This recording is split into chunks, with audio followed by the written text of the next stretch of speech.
नमस्कार. आपल्या रोजच्या जेवणात मीठ हे लागतंच, नाही का? इतकी सवयीची आणि सामान्य गोष्ट आहे ही की त्याचा शोध कसा लागला असेल याचा विचारसुद्धा आपल्या मनात येत नाही. चला तर मग आज आपण एका अशाच काल्पनिक प्रवासावर जाऊया आणि पाहूया की कदाचित मिठाचा शोध लागला कसा असेल.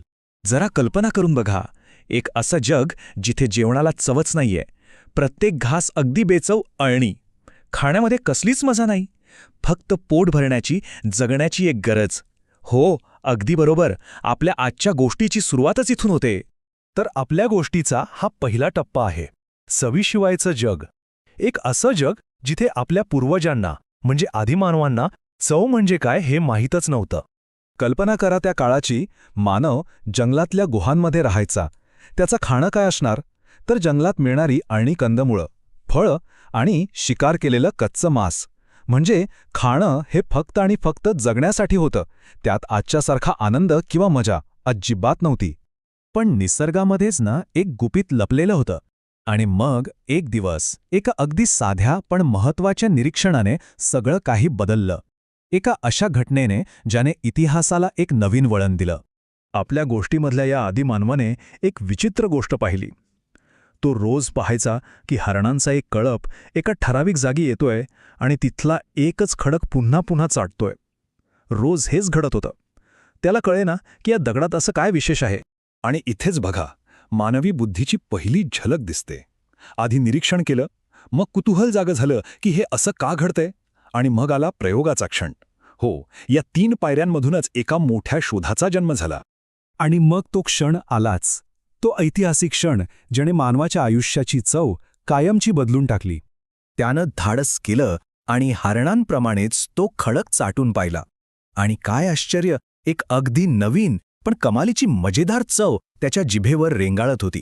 ती चव त्याला इतकी आवडली की ती अद्भुत होती. तर हा जादुई खडक होता तरी काय? हे दुसरं तिसरं काही नसून होतं खनिज मीठ. हो, ज्याला आपण आज सॅन्धव मीठ किंवा रॉक सॉल्ट म्हणतो तेच. आता बघा खरी हुशारी. त्याला एक कल्पना सुचली. त्याने त्या मोठ्या खडकाचे छोटे छोटे तुकडे केले आणि ते आपल्यासोबत गुहेत घेऊन गेला.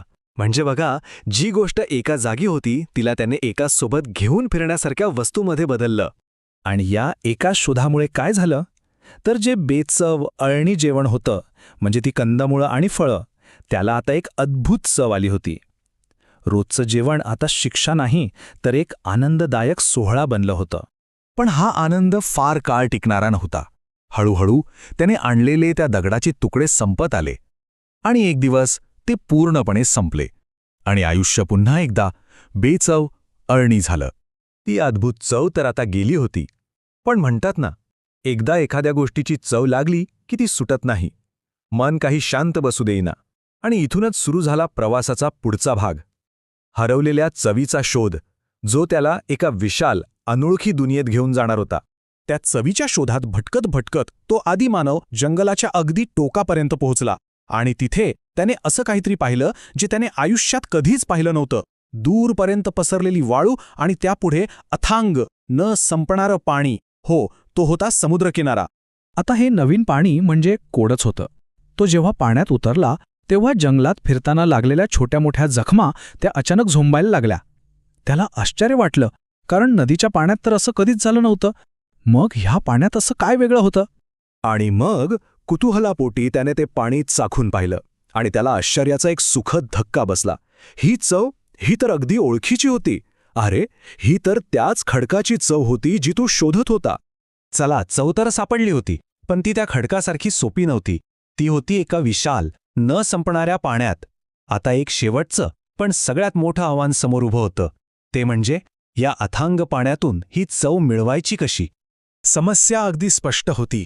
चव तर होती, पण एवढा पाणी उचलून गुहेपर्यंत घेऊन जाणं हे तर शक्यच नव्हतं. मग आता काय करायचं, हा मोठा प्रश्न होता. आणि मग पुन्हा एकदा मानवी बुद्धीने कमाल केली. त्याला एक भन्नाट कल्पना सुचली. त्याने काय केलं, किनाऱ्यावरच्या वाळूत एक छोटा खड्डा खणला. त्यात समुद्राचं खारं पाणी भरलं आणि मग तो वाट पाहू लागला. सूर्याच्या प्रखर उष्णतेने हळूहळू पाण्याची वाफ झाली. आणि खड्ड्याच्या तळाशी काय उरलं तर तेच चमकदार पांढरे कण, शुद्ध मीठ. बस, रहस्य उलगडलं होतं. आता निसर्गाकडून चव कशी मिळवायची हे गुपित त्याला कळलं होतं. आणि तेव्हापासून मानवाच्या प्रत्येक जेवणाला ती अद्भुत चव मिळाली. एका साध्या निरीक्षणाने सुरू झालेली ही गोष्ट मानवाच्या अन्न खाण्याच्या अनुभवाला कायमचं बदलून गेली. ही गोष्ट ऐकल्यावर एक प्रश्न मनात येतोच की मिठासारखे असे आणखी कोणते छोटे साधे वाटणारे शोध असतील ज्यांनी आपलं जग खरं तर मुळापासून बदलून टाकले आहे. जरा विचार करून बघा.